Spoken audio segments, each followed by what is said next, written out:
একজন মহিলার 2জন সন্তানই ছোট, একজন দুগ্ধপায়ী শিশু মোস্তফা, আবার সে 1.5 মাসের অন্তঃসত্ত্বা।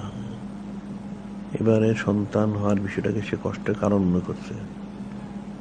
এখন সন্তান না হওয়ার জন্য কোনো ব্যবস্থা গ্রহণ করা যাবে কিনা? নাউযুবিল্লাহ, এটা গুনাহ হবে তো। 2জন সন্তান, 4জন সন্তানও যদি থাকে, এখানে একজন দুগ্ধপায়ী যদি হয়, সন্তান থাকে, তারপর যে অন্য কোনো আর তার সন্তান সম্ভাবনা সে হয়, তাহলে এটা তো অন্য কিছু করা তো শরীর সম্মত না। তার নসিবে সন্তান আছে, সন্তান আসবে, আর যাদের নসিবে সন্তান নেই তারা তো সন্তান পায় না। সন্তান না হওয়ার জন্য কোনো ব্যবস্থা, সন্তান নষ্ট করা, এটা তো কুফরি হবে। হ্যাঁ, কুফরি হবে, গুনাহ হবে, মানে কুফরি গুনাহ হবে।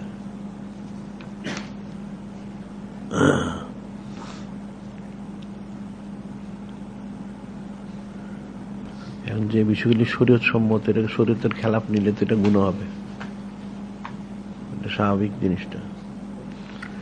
কারো নসিবে সন্তান থাকে, কারো থাকে না, অনেকের জান্নাত সে তো কোশিশ করে পায় না।